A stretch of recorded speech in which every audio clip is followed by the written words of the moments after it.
o que que é uma emoção, né? Que emoção, na verdade, é diferente de sentimento. Sim, Emoção é entrar em ação, é movimento, é mobilidade, então, né? Então, toda vez que a gente tem um sentir biológico, nós temos então essa emoção primária, que é uma emoção de instinto de sobrevivência, né? E aí a gente faz assim, na osteopatia a gente tem muito essa correlação da inervação da parte da coluna, junto com a víscera, né? E junto com uma parte musculoesquelética que está linkada a isso. E para a nova medicina germânica, o que o Dr. Hammer diz? Que quando a gente tem um conflito, um choque biológico inesperado, que é aquele evento que acontece de forma abrupta na nossa vida, a gente vai ter um sentir. E muitas vezes esse sentir vem associado a um outro sentir. Então, normalmente eu posso ter, você está falando ali do fígado, o fígado é o sentir da falta do bocado, o medo de morrer de fome. E isso de uma forma real ou virtual, que a gente fala imaginário, né? Eu não vou morrer de fome literalmente, mas o meu trabalho pode fazer com que me desperte essa sensação, porque eu não vou ter dinheiro para comprar o alimento. Mas junto com esse sentir da falta, pode me despertar o sentir da impotência, né? A impotência de manter, vamos supor, esse meu emprego. Então eu posso estar acometendo porque eu não consegui segurar esse emprego, eu vou acometer a região dos meus ombros, e aí vai depender direito ou esquerdo, dependendo da lateralidade biológica que o paciente tem, e junto, associado ao sentir daquela que vai impactar aquela víscera. Quando a gente fala em fígado, a gente fala em tecido endodérmico, né? Porque tudo é uma alteração da fisiologia, né? Você funciona na fisiologia normal, você tem esse choque biológico, que é esse sentir que você tem, e você vai funcionar numa fisiologia especial. É nesse momento que nós vamos ter as disfunções. E como ele é um tecido que a gente fala, falando ali do fígado, da endoderme, uma fase que a gente chama de resolução. Que daí a gente pode ter algumas questões, como até a própria cirrose, né? A gente fala que a cirrose, quando ela é por bebida, ela não entra como programa biológico, né? Mas aquela cirrose hepática de um paciente que nunca bebeu e que acontece, isso sim pode ser um programa biológico, onde uma massa conflitual foi tão intensa e a pessoa não conseguiu resolver aquilo, né? Tendo muitas recidivas e essa cirrose se transforma numa cicatriz do fígado dali, né? E como você disse ali, falou de nascimento, dá para lembrar muito da icterícia, né? No bebê. A icterícia, ela se desenvolve no primeiro trimestre ali de gestação. E aí o que acontece? É o medo do bebê da fome, de faltar ali, né? De ter faltado, às vezes, algum nutriente para ele naquele momento, ter sido interrompido por algum momento. E aí, quando tem o parto, a gente fala que é a crise epileptoide, que é o pico do simpático. E sim. aí a icterícia vem ali como forma de finalização e resolução do processo daí. Mas o Desse, bebê tem o seu próprio sentir também nessa hora biológica ali, né? Às vezes sim. aquela mãe que passou muito mal durante a gestação, então esse bebê pode ter sentido essa falta de nutrientes em algum momento, e ele pode então entrar nesse programa biológico, né? Totalmente biológico, sem comprometimento, que a gente fala psicobiológico nesse caso, né? E aí ele entra em fase de resolução quando ele nasce, ele entra na epicrise e daí ele entra já numa PCLB na parte de reparação ali, né, de programa. Tanto é que ele já vai melhorando, né? Você vê que o bebezinho ele já vai melhorando, né, assim, após o nascimento. A gente também tem ali no estômago, e no estômago é muito legal porque a gente precisa observar, no estômago nós temos dois tecidos, né? O endoderme e o ectoderme. E aí é muito importante a gente correlacionar, porque nós vamos saber como é esse sintoma do paciente, vai depender desse tecido. Esse tecido que está sendo comprometido que vai te dar essas características. E isso é muito importante porque você vai saber se o seu paciente está numa fase do hiperestresse ou do pós-estresse. Os sintomas vão ser diferentes dependendo a fase que ele está e dependendo o tecido que ele está. né? Então, se a gente está falando ali da curvatura maior do estômago, da mucosa, nós estamos falando do tecido endodérmico, né? E aí, esse tecido endodérmico, o conflito é: eu não posso digerir. Eu até engoli, mas eu não posso digerir isso, né? Então, o que acontece durante a fase do hiperestresse? Normalmente eu tenho poucos sintomas, porque eu vou aumentar a função do estômago para tentar digerir algo. E aí, quando você passa por esse pico do simpático, que os sintomas vêm agudos daí e vêm intensos, pode vir até febre de 37,2, que é a febre do tecido endodérmico, o paciente passa mal ainda após a epicrise, ele não se sente bem. Ele pode ter vômito, ele pode ter a gastrite, ele pode ter a febre, os arrotos, os refluxos, mas ele ainda não se sente bem. Mas ele já está num processo de finalização se não tiver os trilhos, que vai fazer ele reviver essa situação e ficarem recidivas, que são aquelas pessoas que sofrem com os problemas estomacais. Sim. Se a gente pegar a curvatura menor aqui em cima do estômago, né? Acho que dá para meio que ver assim, né? Isso, assim. A menor, ela já é de tecido ectodérmico. Então, os sintomas vão ser agudos na fase ativa, na fase de hiperestresse, porque eu vou ter uma necrose dessa parede. E aí eu vou ter, sim, o aparecimento da gastrite. Porém, quando eu entro na fase de resolução, o que vai acontecer? Eu vou me sentir melhor, porque eu vou sair desse estágio de frustração.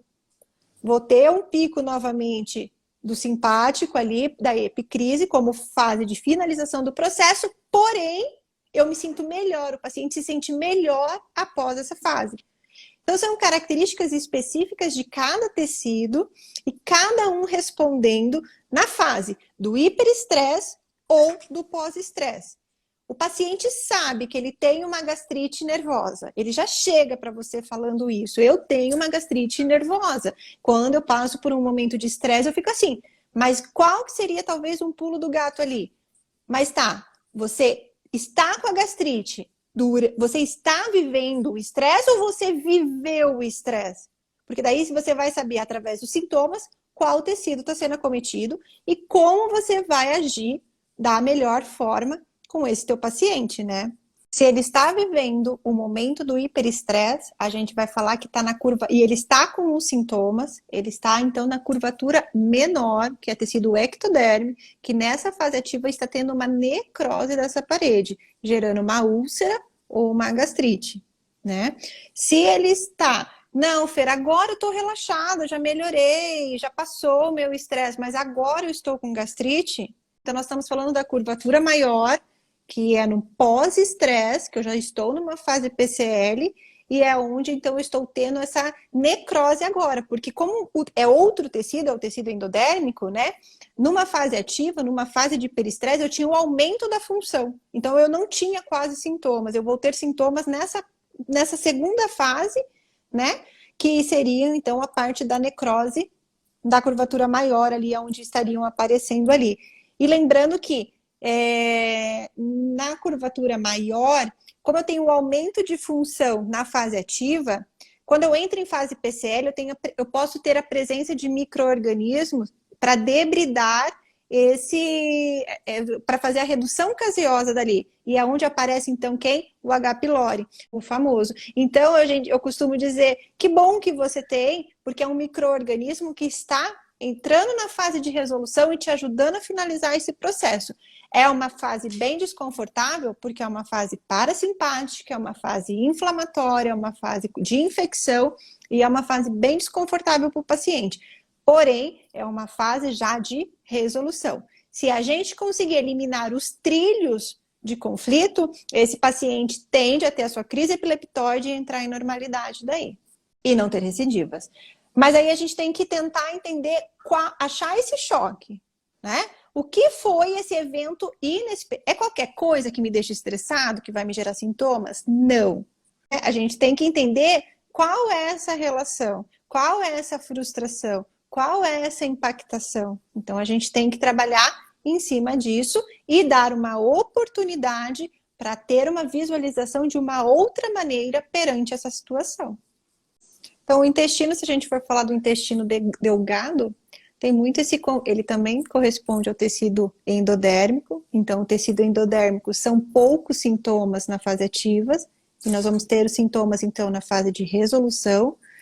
E é um contexto de não poder assimilar, muito comum nos bebês, né? Os bebês que não sabem que se separaram ali muito da mãe, eles não assimilam essas questões. Então, muitas vezes a gente precisa, durante uma sessão de osteopatia pediátrica, de um bebezinho com muita cólica, a gente precisa orientar essa mãe para que ela consiga tirar esse estado desse hiperestresse dela, porque o bebê não sabe qual é o perigo que a mãe está vivendo. E o perigo que a mãe está vivendo é apenas um cansaço, uma exaustão, uma depressão pós-parto, talvez, ou uma questão hormonal, mas é a questão da assimilação. O intestino delgado tem muito essa ligação.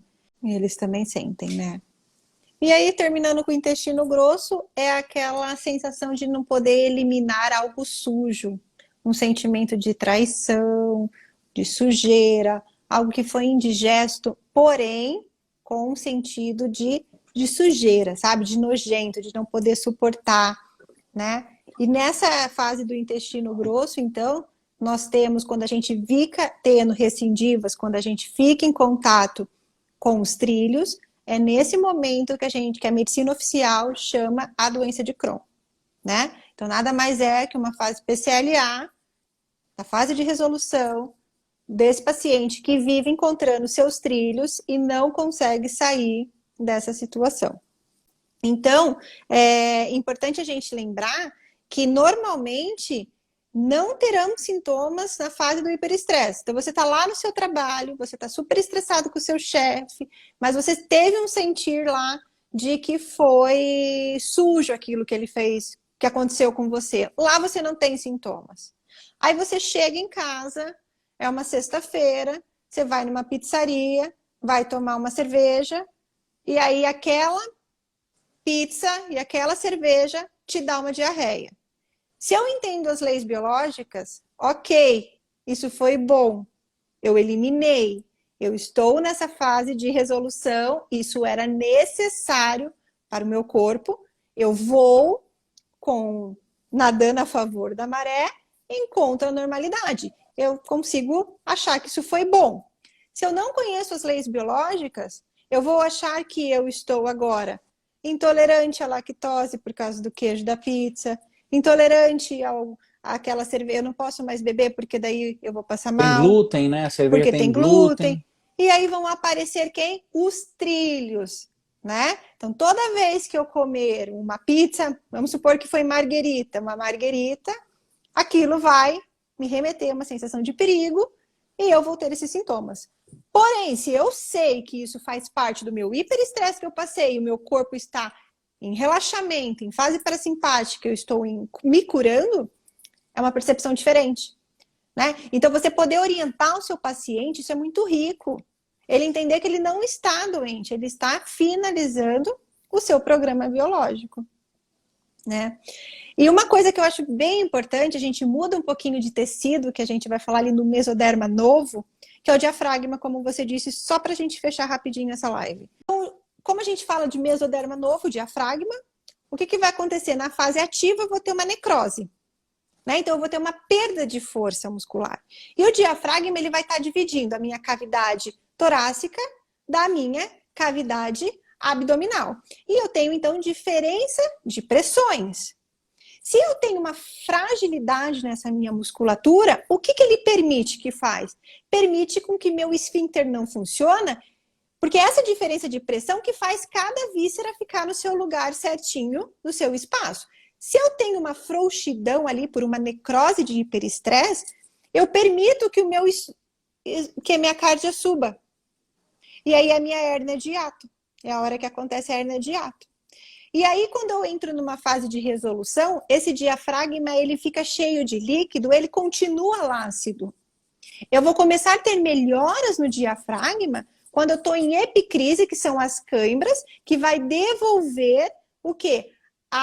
O tônus dele, que é a PCLB só, que é o processo de reforçar essa tensão, só acontece na PCLB quando a gente fala em mesoderma novo. Então, o que vai acontecer? Eu me formo, então, a minha hérnia de hiato porque o meu diafragma está frouxo. Então, muitos pacientes procuram com sintomas gástricos, onde, na verdade, quem tem que ser trabalhado é o diafragma. Então, isso é um grande pulo do gato, a gente avaliar isso para ver como que está essa capacidade, devolver tônus para essa musculatura. Só que como eu devolvo o tônus se eu estou numa fase ativa que está necrosando? Qual que é o conflito mesmo, Fê, do diafragma? Ele pode estar acoplado ali, os focos são muito próximos do coração, então ele pode estar acoplado ao conflito do miocárdio, né, que é aquela sensação de angústia, né? Ou ele pode ser que eu perdi o ar, eu tranquei a respiração e ele paralisa daí, né? Então tem muito esse contexto. Por isso que pacientes que infartam, foco lá no miocárdio, têm paralisação de respiração, porque os focos estão muito próximos. Então o diafragma também paralisa. Só que concorda comigo, Fábio, como que eu vou trabalhar a força se eu estou numa fase ativa que está mandando necrose? Então, o que eu tenho que fazer? Eu tenho que tirar esse meu paciente da fase do hiperestresse. Eu tenho que tirar ele dessa condição para que daí sim eu consiga trabalhar essa força diafragmática ali e devolver, então, essa qualidade e automaticamente, junto com as manipulações viscerais, com as manipulações ali de torácica, a gente vai conseguir reestruturar e esses sintomas vão sim melhorar de forma significativa daí. É o soluço, são as apneias noturnas, porque isso normalmente acontece à noite, onde o pico do parasimpático é elevado, né? Não que não possa acontecer durante o dia, mas é muito mais comum acontecer durante a noite. Por isso conta que tem até da predominância parasimpática, né? Isso, por isso que é muito comum as apneias noturnas. As apneias nada mais são que epicrises que estão acontecendo de pacientes que estão irrescindivas e está tendo aquele pico ali de simpático tônico para dar uma drenada naquele edema. Porque quando a gente tem edema no corpo, a gente tem edema cerebral. Isso é um perigo. Então, o corpo faz uma epicrise para fazer essa drenagem de tudo isso. Lembrando que, sem entrar muito a fundo, mas que quando a gente tem canal coletor, todos esses sintomas se agudizam de forma extrema. O que é o canal coletor? É o rim, é o sentimento de solidão. Então, a função biológica do rim vai ser a retenção de líquido. Se ele vai reter líquido, porque ele se sente só como estratégia de sobrevivência, o órgão que está cometido vai receber líquido automaticamente. Então, os seus sintomas vão ser exacerbados. Chama que está em síndrome daí, né? São pacientes em síndrome daí. E primeira coisa que você tem que fazer, não adianta você tratar nada se você não tirar o paciente da síndrome. E a síndrome é fase ativa, né? Isolada, um peixe fora d'água, né? Exatamente. A gente usa muito essa conotação de se sentir um peixe fora d'água. Vamos crescer todo mundo junto, gente. Vamos ser fisioterapeutas diferenciados, fisioterapeutas que cuidam do seu paciente como um todo.